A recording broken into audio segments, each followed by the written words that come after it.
श्लोक भोजन के समय।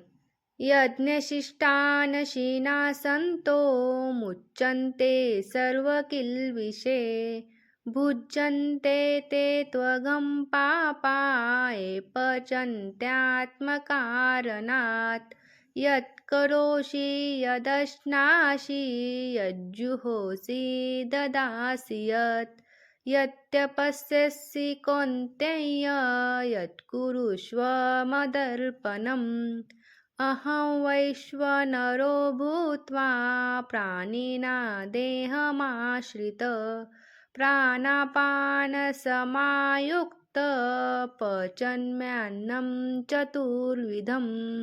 ॐ सहनाववतु सहनो भुनक्तु सह वीर्यकरवावहै तेजस्विनावधीतमस्तु मा विद्विषावहै। ओम शांती शांती शांती।